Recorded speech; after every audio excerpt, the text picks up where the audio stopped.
Good morning. Welcome to the first of a series of affordable housing webinars that the Cook County Assessor's Office is running about the new Affordable Housing Special Assessment Program. My name is Scott Smith. I'm the Chief Communications Officer with the Cook County Assessor's Office. With me is Vincent Waller, Director of Policy. And we also have David Morrison, who is our head of the policy department. Vincent will be giving you an overview of the Class 9 portion of the Affordable Housing Special Assessment Program. This webinar is specifically intended for people who are already participating in Class 9 or have participated in the past and want to know how to move from that program into this one. So if you have questions sort of that are broad ranging about the Affordable Housing Special Assessment Program, I want to let you know that this one is specifically for people who have questions about Class 9.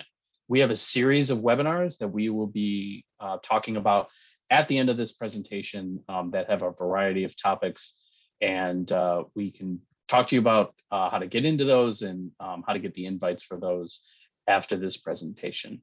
We will be following this presentation with some Q&A.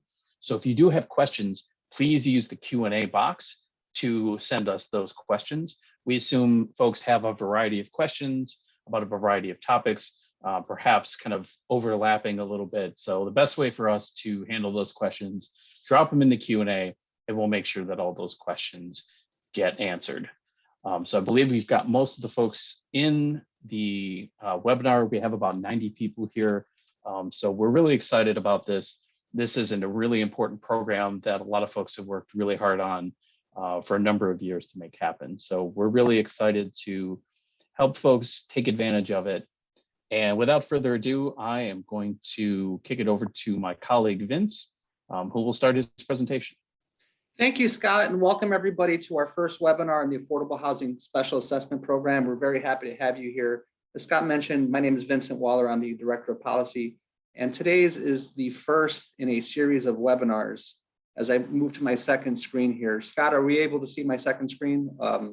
Slide 2, I'm sorry. Everything looks good. As Scott mentioned, we have a number of upcoming webinars. And as we go here, Scott and our comms team is monitoring the chat and will moderate the discussion. So let me know if I'm going too fast or too slow. Be a comment in the chat. As Scott mentioned, substantive questions about the Class 9 based application process will be answered at the end of this session. We're also happy to take any general questions at this time, although those will probably be answered in subsequent presentations. This program is being recorded for training purposes and may be used in conjunction with future communications. And we're going to use your comments and questions to clarify and inform our own future webinar offerings. So as of this time, these are the webinars that we have scheduled. Today's program, if your property is located anywhere in Cook County and is now or was recently in the Cook County Class 9 program, there are simplified procedures for you to move into the Affordable Housing Special Assessment Program should you choose to engage them. This webinar will help you navigate the application. 1 week from today, Tuesday, the 22nd of February, we will have a webinar offering on in-service affordable properties. In other words, if your Cook County property now offers affordable housing and you've made substantial improvements to the property since 2015, you may be eligible for the Affordable Housing Special Assessment Program. This webinar will help you navigate that application. A very similar webinar will be on March 1st in terms of an overall view of the Special Assessment Program and its different facets and features. But this one will be geared towards new applicants who will prospectively be offering affordable housing units. So if your Cook County property offers affordable housing or you're considering renting to eligible households at affordable rents, but maybe you haven't made substantial improvements to the property in the last 7 years, then this webinar will help you understand the application process. Last and not least, under the new legislation, there is a category of affordable housing geared towards low affordability communities. And this portion of the program provides special reductions targeted at defined geographic areas within Cook County that are particularly lacking in affordable housing. So if you are interested in offering affordable housing units in these parts of the county, this webinar is for you. So today's agenda, we're going to go over generically what is the Affordable Housing Special Assessment Program and why we're so excited about it, as well as how to apply on the basis of Class 9 status. So what is the Affordable Housing Special Assessment Program? This is not going to be a super deep dive into what the program is. We do expect that a lot of this will be second nature and familiar to our Class 9 audience. As many of you know, Class 9 is an incentive program that's been offered for decades here at the assessor's office. And if you are presently in Class 9 or you've been in Class 9 in the last few years, the main advantage for you is that you will not have to prove your qualifying expenditures. And you will not have to make further qualifying expenditures. You will not have to do the rehabilitation or the construction should you choose to switch from Class 9 into this program. And to be clear, applying for this program, you're applying to exit from Class 9 and go into this program. You cannot be both a Class 9 property and a special assessment program property, but we expect that most folks will want to make that jump. Created by state statute, this exciting new program provides property tax relief to incentivize the creation, rehabilitation, and maintenance of affordable housing units in Cook County.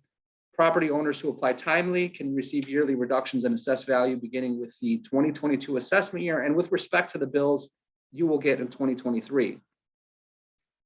It's similar to the Class 9 program, but this new program provides improved benefits for housing providers as well as low income households by providing more expansive property tax benefits, more ways to qualify, and by encouraging the development of affordable housing in low affordability communities.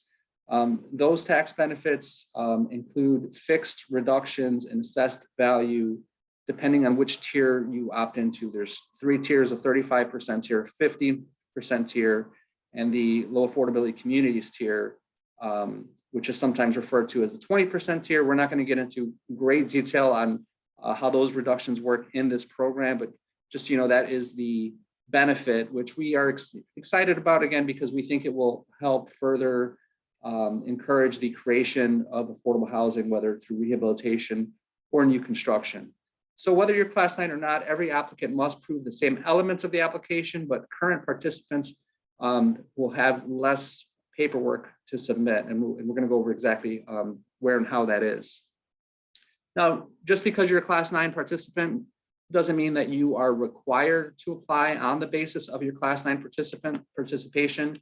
You may opt to apply as a new applicant. There may be reasons why that might be preferable to you. If you were planning on doing further rehabilitation in the near future, it may make sense given the fact that the terms toll, which again we'll go into in a future slide in today's presentation.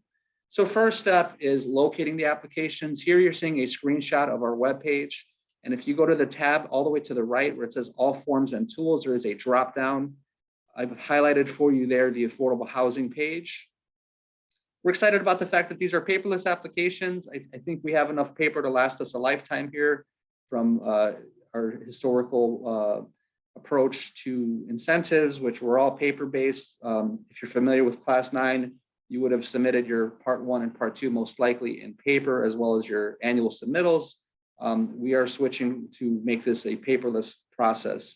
So the forms are on the website at the affordable housing page. You're seeing the link right here to that page. When you get on the page, you scroll down and you will see these 2 blue boxes, and it is eligibility application Part 1 and Part 2. In the design of this application, we did listen to a lot of folks, and what they were interested in, among other things, was a process that would not be too jarringly different from what they were used to. So we did model the affordable housing application forms after the Class 9 forms. And these are living documents. We are constantly getting feedback on the forms and refining them in an ongoing manner. But if you look at them at first blush, you're going to see a lot of similarity, including having a Part 1 form and a Part 2 form. Essentially, the Part 1 form acts as a letter of intent, letting us know this is what you plan to do. And it may be because you want to make sure and confirm with us prior to filing that your plans are consistent with the intent of the statute, the spirit of the statute, and that you are in good shape. Or if you've already done the construction, this is your way of telling us that on the Part 1 application. The Part 2 application gets a bit more into detail in terms of the required submittals and confirming the annual rent and income data that we are required to confirm. So let's go into it. So the first thing you're going to do is click that box. It's a clickable box at the bottom left, eligibility application Part 1.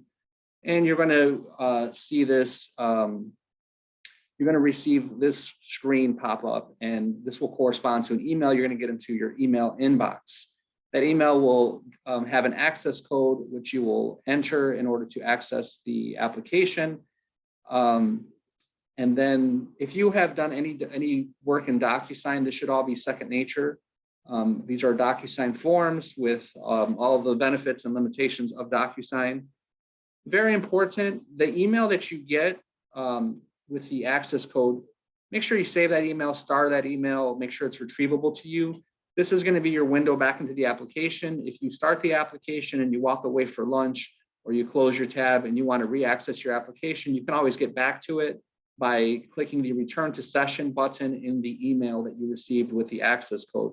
This is also your way of, once you've submitted your application, it may be a little bit of time before you hear back from our office, but if you want to confirm that the application went through, you can still click that button and it will show you your completed application as well as the date that it was submitted. So it's handy in various respects, and we do encourage you to save that email, and you'll have one email for both Part 1 and a separate email for when you access Part 2 of the application. The first part of the form itself, now that we're into the form, you're going to check your basis for application. Again, if you are in the audience today, we're anticipating that you are a Class 9 audience. So you're going to click either the first box or the second box. Now, if as of at any point, as of last year, you were in good standing in Class 9, in other words, you had a Class 9 project within your term has not expired, and you've filed your annual submittals as of last year, you are considered to be in good standing. As long as there was no problems, there was no major code violations or any issues that got you into a compliance issue with your subsidy program, you should be considered in good standing. Check the first box.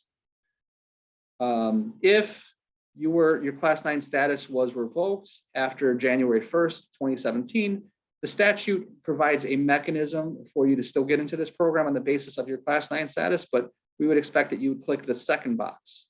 Obviously, you can only click one box in the basis for application section.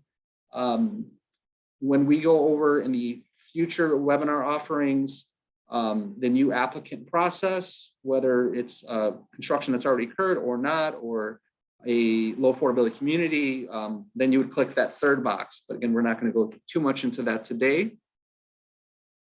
A question that we can anticipate that we'll get into here is, well, how can we get back into good status if our Class 9 status was revoked on or after January 1st of 2017?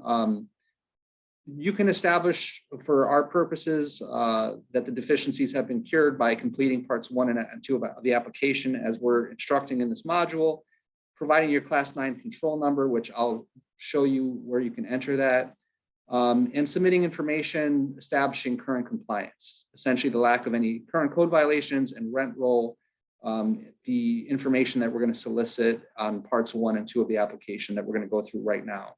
So we did try to make this an easy process for those in Class 9 and a streamlined process. Basic information section, it is pretty straightforward. You see what you get. You're going to be asked, have you filed an application for the LIHTC program as part of the omnibus legislation that was enacted last year? There's also a LIHTC certification program. We're not going to go too much into detail as to what that is today. Don't worry about the what is your control number box. Just select yes if you have certified yourselves as LIHTC, or no if you haven't. If you have the control number, put it in. If you don't worry about it. What is important, we do want you to list your project name. In other words, that's the name of the project. It's not necessarily a registered DBA. It's just the name by which your affordable unit project is known by. Next, you're going to list your PIN number. Also very important. It's a required bit of information. Throughout this application, you're going to see these little paperclip icons, which are simply where you click to attach any documents that you want to upload. We prefer that you're going to click the paperclip corresponding to the section, but it's all going to end up essentially at the same place, which is at the end of this DocuSign application. So we on the receiving end, in the order that you upload these attachments, we're seeing them at the back end. So if you have, some of these projects encompass multiple pins, if you need to upload an attachment with your multiple pin numbers, please do so by clicking that optional paperclip button. IDA project identification number. If your subsidy program is through IDA, this is a number that you would have, much like you would have a HUD ID if your project is through the City of Chicago HUD, as well as the City of Chicago tax credit ID and so the City of Chicago building identification number. Again, these are, if applicable. There are going to be some non-subsidy based, naturally affordable units. And we did try to make a very modular application geared towards the different audiences that this program is able to accommodate. Very important, does the project have a Class 9 control number? Well, if you're in this audience, we're assuming you clicked yes to either the first box or the second box that you're current Class 9 or you were in Class 9, in which case we need that control number so we can cross-reference your application with your prior Class 9 submittals. So you would click the drop down, you would select yes, and then you would provide the control number for the project. Also, very important, please provide us the year that the project initially entered Class 9 so we can cross-reference that with our records. And what is that year? So for it's, let's say, for example, you're on your second term in Class 9, you did your 10-year term, you had a renewal. It would be the first year for the first term. So in other words, the year the initial Class 2 Part 2 application was approved and the building was put into service. Moving along. Next section, you're going to see this fixed assessed value reduction section. The low affordability community projects will not be an option to you if you are applying on the basis of Class 9. That is only for prospective construction, new construction, or rehabilitation. So you would select the tier that you wish. The 15% tier is what we call the second box, and I'm sorry, the first box is the 15% tier. Second box is the 35% tier. And again, the benefit is a yearly reduction in assessed value. If it's 35% tier, you're getting a 35% reduction in assessed value based on post-construction increased value. If it's the 15% tier, it's a 25% reduction. Applicant information. Here, you're going to list by applicant, we mean the owner. So the owner's name, it may be a business or an entity, a corporation or LLC is the owner, in which case you would list the name of that corporation as well as their ID number, or maybe an individual, in which case you list that individual's information. Next is contact information. It's not required to fill this out if it's the same as the applicant's. If it is a different person, if you have an agent, for example, that you would expect us to contact to let them know that your submission is approved or not approved or needs more information, list the relevant information so we know who to reach out to. Next, property information. This may seem a little bit redundant. I know we just asked for PIN numbers in the last section, but again, recall that we have a Part 1 application, we have a Part 2 application. Sometimes what one would identify as the property may be greater than the portion of the property that they consider to be in the program. So for more, sophisticated properties, it could be two different numbers. Or as part of your construction, you may create a division, in which case your PIN, the PINs as far as what's in the project would be different on the Part 1 application versus the Part 2 application. In most cases, it'll probably be the same number, so you're just going to list the same number again. If you have more PINs than we can fit at this section of the application, there is an attachment link at the bottom of the page to upload that list. Next, you're going to pick basis for special assessment. At this point, it's worth mentioning, again, this is a DocuSign application form. So there are going to be points at which it might say a field is optional, but it's required. Again, we just had an example of that. What was the year that you first entered into class 9?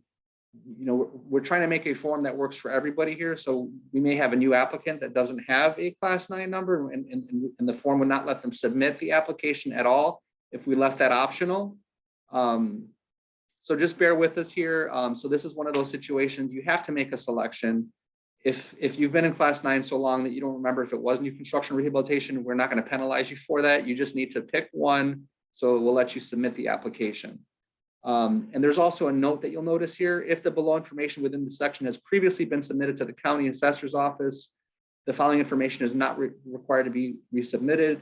Okay, so that note is modifying the language after that drop down, which asks about your plans for rehabilitation. You are not required to fill out those because we already have that information.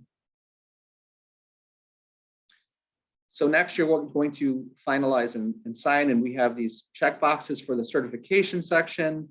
Among other things, you are certifying that the project is going to stay within the income and rent limits that qualify for the program, consenting to our use of this information for verification purposes, and you will click that DocuSign link, which again, I assume a lot of our audience is familiar with how DocuSign works. So now you've completed part 1 of the application. For many of our class 9 folks, there may be no need to wait to complete part 2.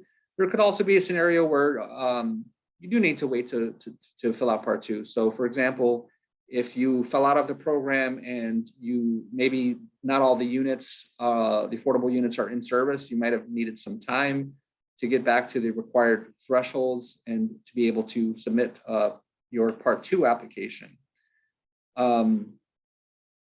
So we're not going to go over what we just did. The part 2 again is going to ask for some of the same information we asked for before, which again, sometimes there's time between part 1 and part 2, and that information can change, which is why we ask for it again.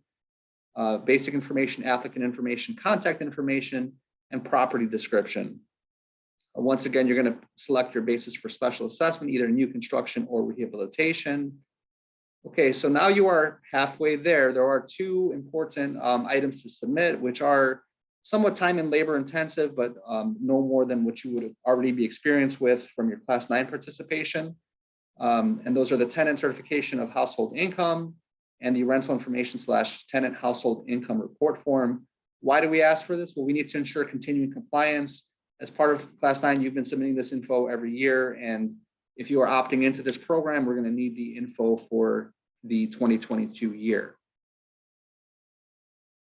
Certification of tenant household income, where do you find it? If you scroll to the bottom of part 2 of the application, there is this link at the end, Affordable Housing Supplemental Documents.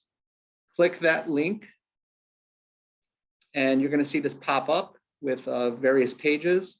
Click the thing I've crudely circled here, the download link, so you can download it to your desktop. These are fillable PDFs, and then we'll need you to populate and get the document signed. So the certification of tenant household income is our way of certifying. Again, this information is also captured on the spreadsheet, but the spreadsheet does not have a place for the tenant themselves to sign, as well as the owner. So these are, again, the owner and the tenant certifying and attesting the income for the household. So you're going to list the name and source of income for each person in the household, as well as listing the total household income and the number of persons in the household, which has bearing on the rent thresholds that are put out there by IDA. This tenant and the owner will sign. Again, this is something that the class 9 folks would be familiar with. It's very similar to our current process, as well as the definition of household income. Here we see the list of what is included in income. Everything is the same as it was in class 9, with one asterisk, which is that assistance from SNAP or Supplemental Nutrition Assistance Program is not included in the definition of income. Once you have these documents back from your tenants completed and signed, you would need to scan them and then attach them by clicking the paperclip link by required documentation.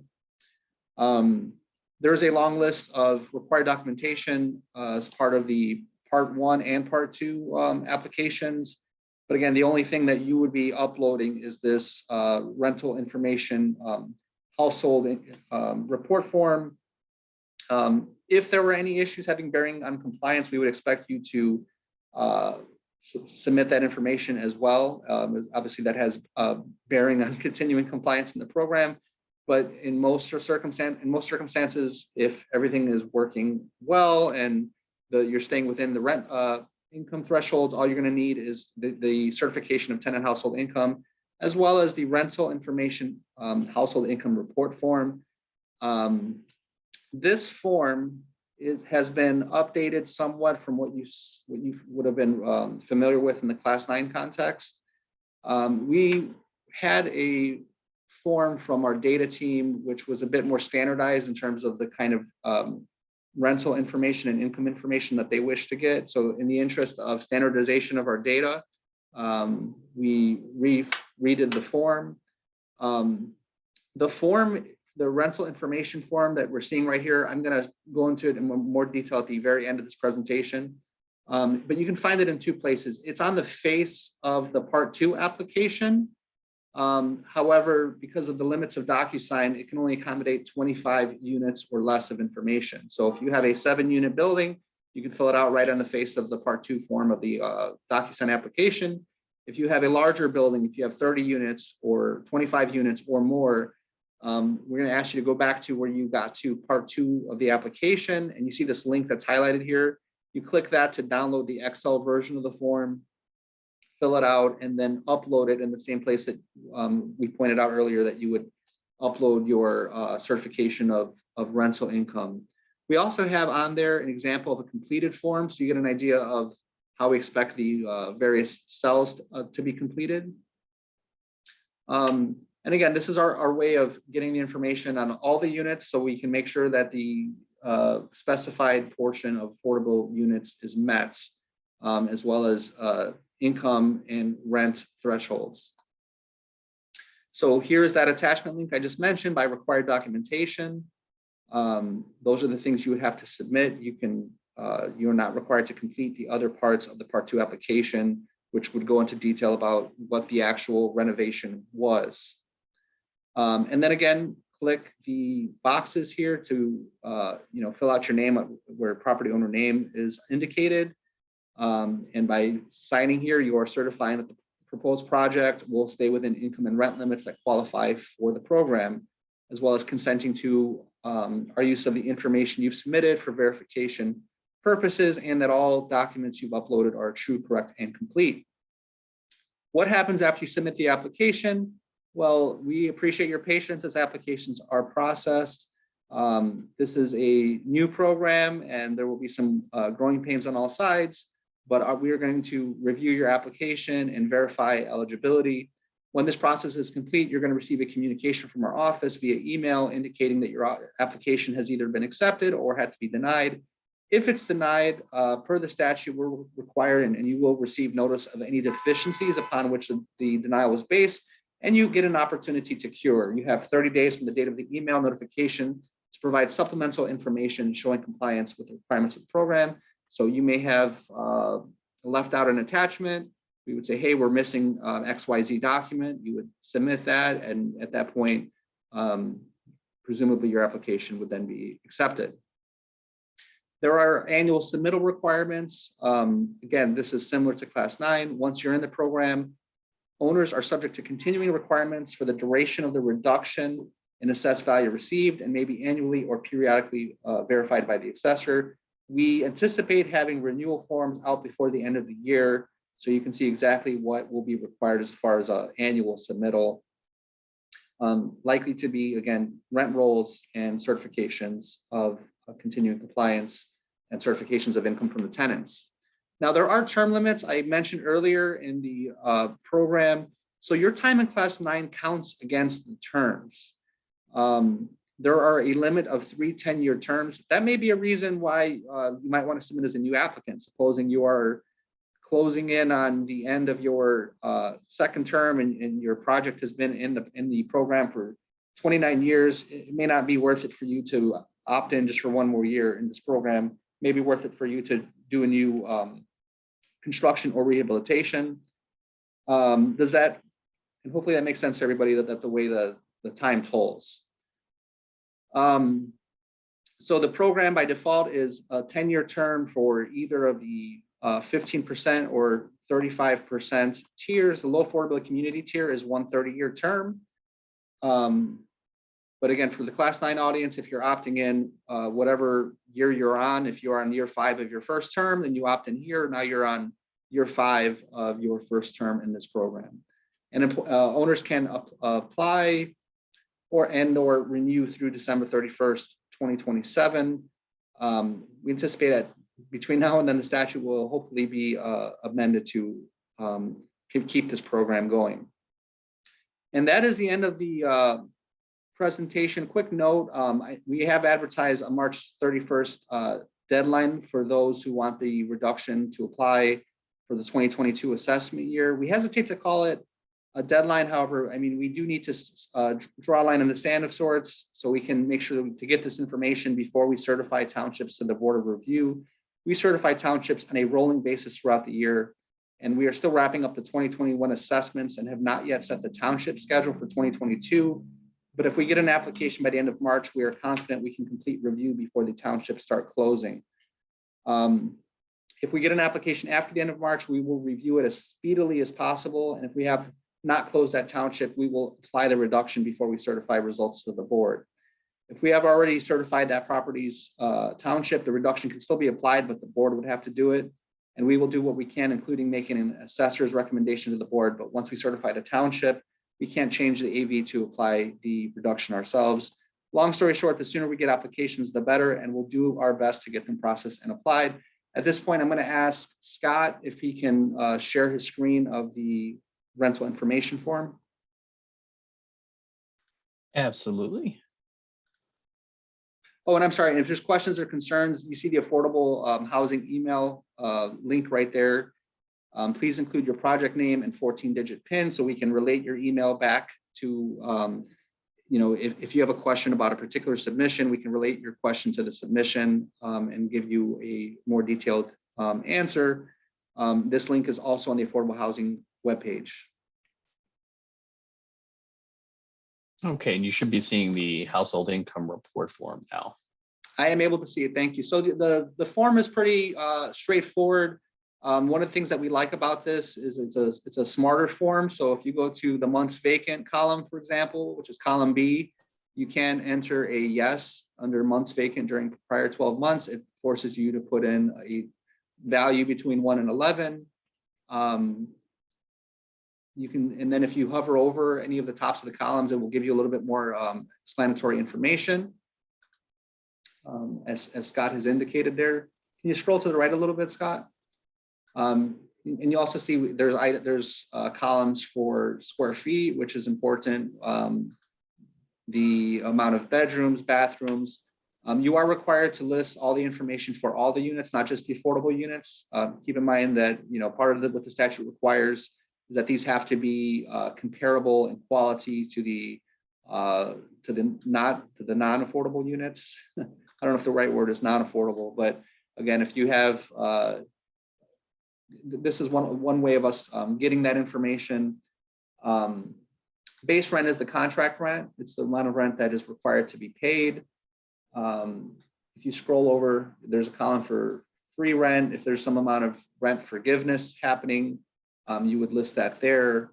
You have the number of persons in household, the monthly household income, and an indication of whether the unit is commercial or not. So this is the spreadsheet. If you prefer to use this, I'm sorry about that. The background, some background noise. There's if you have less than 25 units, you prefer to use this, feel free to download it. If it works better for you, that would be great. At this time, I will turn it over to any questions, and I think you can stop sharing the screen there, Scott. Thank you. Okay, and we do have a couple of questions. So first of all, thanks, great information. A couple of follow-up questions that I think were covered in your presentation, but I think they're important and we want to reiterate them. So we got a couple of questions from folks who have a pending Class 9 and they want to know how they should proceed to get this special assessment incentive. So if you've got a pending one with the office, what is the kind of next step there? If you are a pending class 9, that means you do not have a current class 9 status for purposes of this program. You'd be better off applying as a new applicant, because the requirement is that you would have had to be in class 9 as of last year. So if you're pending class 9, then that means that you were not class 9 status for purposes of what the statute is envisioning for automatic eligibility. And for folks who are interested in finding out whether the office has, or the property tax system is currently considering them as a class 9, or if they were a class 9 and fell out of the program, is there a way to verify that information? If you send us an email with your class 9 control number, then we can cross-reference our records and let you know what we have for you as far as, do you make the cutoff for post 2017 or not. So the gist of it is, if you have, if you're believing that this property would qualify under this program, if it was previously a class 9, if it may be pending, it sounds like the recommendation is to go ahead and apply for this program. You're better off in this program than with class 9. There's a more distinct, there could be a scenario where you're not, but I would imagine for most folks, it is a reduction in assessed value, which class 9 doesn't offer. Mm-hmm. Okay. So anyone who's kind of unsure about their class 9 status, essentially go ahead and apply for this program. That's kind of bottom line, because I think there's a couple of questions of folks who have variations on it, if it might be pending, if it was in the past. But so essentially, we're pushing all these folks into this new program. And also, you may have a pending application because you've recently done construction, in which case you should watch our next webinar, because it'll be geared towards that. So regardless of your class 9 status, you're always free to apply as a new applicant. And if you've done any construction rehabilitation post 2015, it may meet the thresholds for the required investment that may ease your ability to get into this program. So we've got a few questions of folks who are looking to compare the class 9 program and this new program. Is there a way for them to either kind of review that, check that, or is there a kind of summary you can offer that describes sort of like what the value is for somebody that was in the class 9 program but would be in this new one?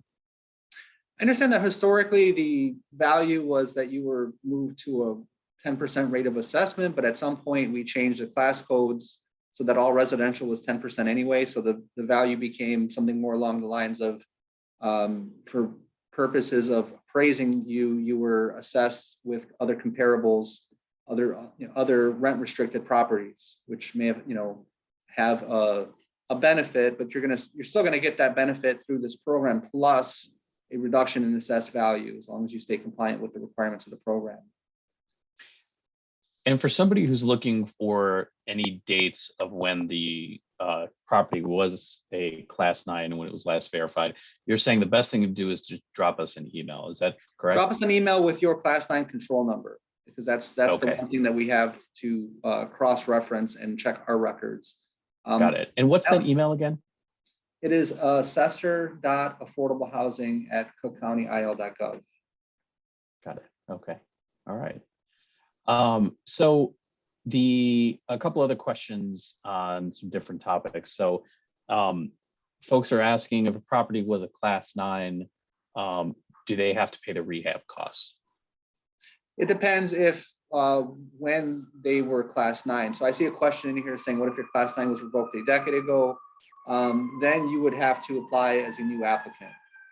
And it becomes a question of, as long as the rehab thresholds are met. So there's different thresholds for the required investment. So if you are in class 9, you're not worried about meeting the threshold at all because you're automatically eligible. Or if you were in class 9 as of 2017 or thereafter and were kicked out somewhere in that window, you may still be automatically eligible. Otherwise, you would have had to do your construction post 2015. And if you're aiming for the 15% tier, it's going to be $8 per square foot adjusted for inflation as the years go by, and it's $12.50 per square foot if it's a 35% tier. But again, I don't want to get too much into detail on those because we're going to cover those in future webinars. And a couple questions here about whether this program applies to the rehabilitation or new construction component or to the entire Class 9 property. Can you repeat the question, Scott? Sure. Just the question I think is, folks are wondering if a special assessment program will apply to just specific units in the property, or if it's going to apply to all units in the property. Generally, when we speak of a property in the program, it goes by building. So if you've got 3 buildings on a lot, but only one building has the affordable units, only that building is in the program. If you have a large building and half of the units are affordable, you're going to be eligible for the program because it has to be 7 units or more, and it has to be at least 35%. If you're going for the 35% tier of the units must be affordable. But the statute speaks to the building being in the program. Okay, so do you need the income for all of the units in the property or just the affordable units? We're asking for the income of all the units in the property. Got it. Okay, because we definitely got a couple questions about that. That's important to know. It sounds like there's we're recommending kind of like folks might look at the application, take a look at the kind of information necessary. We will have the slides up. We've got a bunch more questions we'll get to in just a bit, but we will have slides up of your presentation either today or tomorrow, and we will email all those slides to the folks that are attending. You can feel free to share those with other folks. It seems like it's good to review some of those slides to make sure that people are familiar with the type of information we're asking for before they start filling out the application. Absolutely. Okay. A couple of questions here. If the project has parking lots for the residents with separate pins, should those pins be included, or does it just apply to the main pins that include the building? If the pins are for the benefit of the residents, then they should be, I would say they should be included in the program. If you have a commercial strip mall and the parking is for the benefit of the customers for the strip mall, and it's, you may include that pin as part of your description of the property, but we would not consider that as in the program. Got it. And there's a question on deadline. So when is the tenant profile information due each year? With Class 9, it's typically been due in August. We're obviously asking folks to start applying for this and get that information in by March 31st. But on an annual basis, do we think that that's going to be a similar deadline? For annual submittals, at this time, I think we were envisioning January 31st, but we'll have that more refined before the year is up. And does an application for each Class 9 control number need to be filled out if the property has multiple control numbers? If it has multiple, generally, my understanding is that the multiple control numbers would be by building. So that would be multiple Class 9 properties. And I can get clarification from our incentives unit if that's not the case, but I would presume that multiple control numbers correspond to multiple buildings, in which case you would then have to make multiple applications, one for each building that you want in the program. Okay. And for this program, if there's no current new rehabilitation or new construction plan for this Class 9 property, is that something, it sounds a little bit like something we're going to cover in future webinars. But is this something that somebody could apply for this program if there's no current new rehabilitation or new construction plan for the Class 9 property? Yes, you could have done your construction 15 years ago, and you could be on your second Class 9 term halfway through through year 5, and you can opt into this program and write it out for the remaining 5 years, and then file for your one remaining renewal. Okay, and just to clarify something, we had talked about sort of what kind of income needs to be filed in which units. Are we asking for tenant income only for the affordable units, but rental income for all the units? Is that kind of how we're structuring the ask there? I think we're asking for all the income information. I don't think that we would reject an application if we did not get all the income information for the non-affordable units. I know that in general, we have been trying to get more robust data. The more data we can get, the more accurate we can get our assessments. But as far as there are certain things throughout the application where we are, what we're asking for is a must. In other cases, it's a best practice for you to submit that information, and we'll try to delineate that through future webinars as we go through the various asks throughout the application. Okay. For example, there's on our part 1 form of class 9, there's a reference to submit any information about any outstanding code violations, and we're going to go over this next week. We have the same ask in our part 1 application, but that is that's a may, not a must. So if the statute requires that any outstanding code violations or any information regarding code compliance is submitted with the part 2 application, it doesn't strictly require that for part 1 or the pre-rehabilitation status of the property, but it helps us get a better vision of the property and understand what the before picture looked like versus the after picture. So we like to see it, but we can't reject you on the basis of not submitting that particular piece of information. Got it. Okay. And there's a couple questions I think that folks are asking about what sort of the effects of the program would be. So for example, someone's asking about whether the reduction for 2022, which will be paid in 2023, would be applied to the final assessed value determined for 2021, but paid in 2022.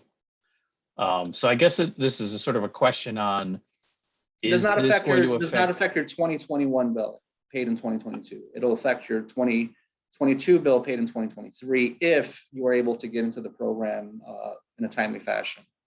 Otherwise, it'll affect the subsequent year's bill. Got it.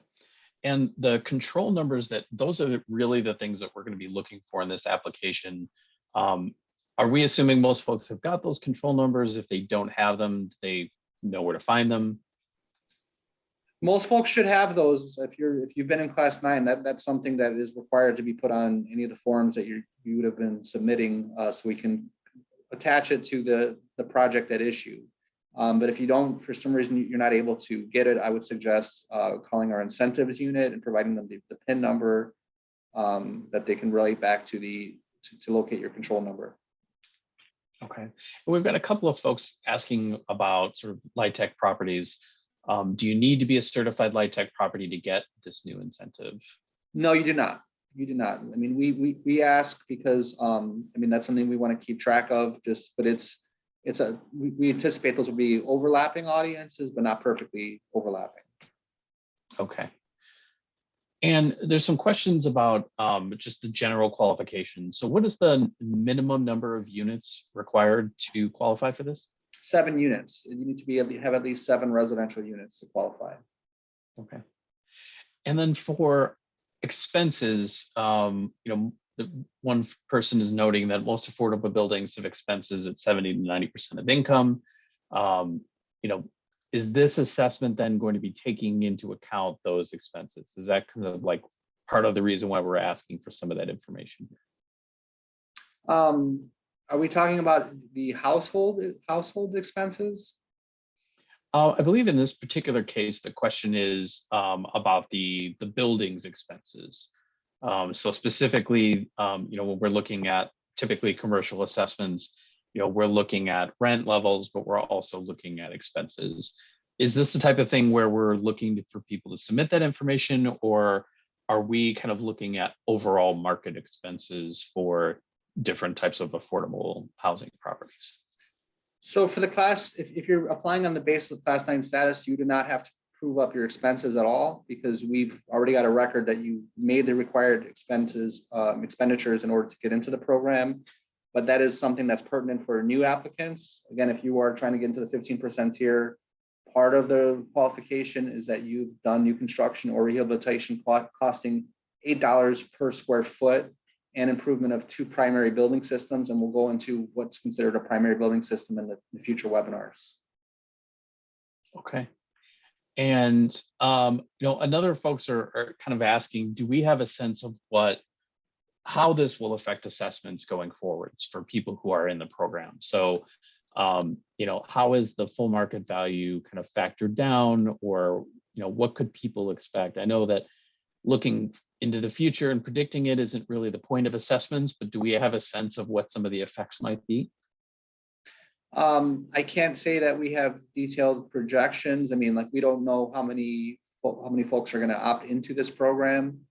I know that the entire universe of affordable housing historically, as far as our class 9 participation, has wavered somewhere between 1,000 and 3,000 properties, which is relatively small, and we hope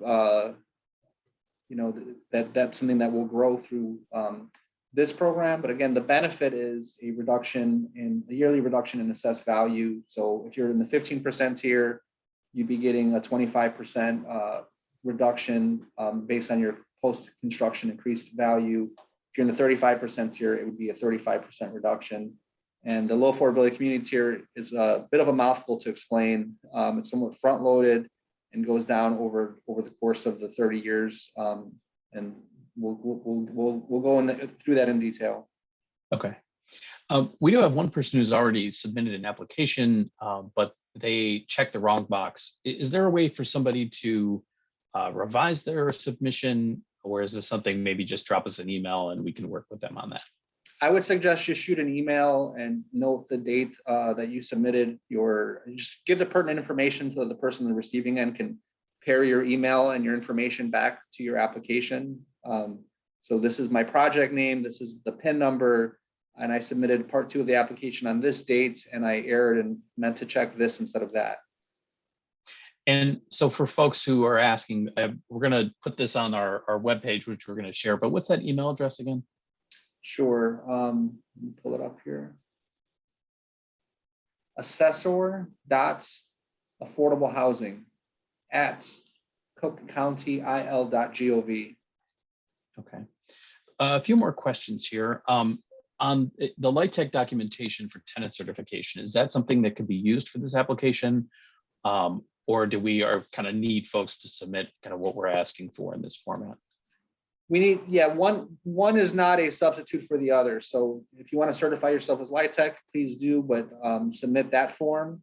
But that will not satisfy the requirements for submitting yourself to this program. You have to submit these forms. And I assume that's the same if folks are dealing with Section 8 through CHA. They still need to kind of do this specific income verification. Correct. I mean, whatever you need to do to stay in compliance with CHA is separate from what you need to do with us. I mean, it is interrelated in the sense that if you were to run afoul of your qualifying income-based subsidy program, that would tend to put you out of compliance with our program. So please do continue to adhere to those requirements separate in addition to ours. But filing our application does not satisfy the LIHTC requirements or your CHA requirements or your IDA requirements. There are separate submittals. And I know there's been some questions about folks who are participating in the ARO or similar affordable mandates. And they're curious about if they're already qualified for that, are they going to qualify for this? My understanding is we're kind of working through some of those differences in some other language that might be added to the current bill. Is that correct? It's a definite maybe. So the ARO is a bit broader and the certainly a important ordinance, but it covers things including class 2 and class 3 properties. Here, not all of those are represented in this program since the property would have to be 7 units or more. It doesn't perfectly overlap with what would qualify as an ARO property, although I'm told there is ongoing legislative activity to try to bring these different programs closer into alignment, because it would be nice if I meet the requirements for the ARO, why don't I just automatically meet the requirements for this program? And is this something that 318s are also going to qualify for? Or is this just specific to these classes? I believe the whole of class 3 are the 7 units or more. So as long as you're a 7 unit or more residential property, you can apply for this program. And for mixed use properties, will that incentive apply only to the residential portion of the building? That is something we are going to have more clarification on in a future webinar. Okay, great. And we'll put that link up here in just a little bit. We're kind of kicking a lot of these topics to our future topics, but as soon as we're done with Q&A, we will drop a link in the chat. We've just put that up there for where it says view and register for upcoming webinars. We have a bunch of different topics we're going to cover. A couple other questions on income verification. What will market rate unit household income be used for? Market rate household income. I'm not sure if the question is, what are we using the information that we're soliciting for? If it's the information that we're soliciting, it's to make sure that the household is staying within the income thresholds, right? Because if it's high earner households, then that's not meeting the requirements of who we are supposed to be offering these units to in terms of exceeding the thresholds. And these are thresholds that are set by IDA, both for the allowable amount of rent by household size and the allowable maximum income by household size. And these change over time, and our forms will be continually updated as those numbers change. And we're looking for the actual income analysis of these properties, correct? So there's a question about whether are we using market expenses and cap rates or affordable housing expenses and cap rates. We're really, I'm assuming, looking for the actual data on these properties in order to assess them correctly, right?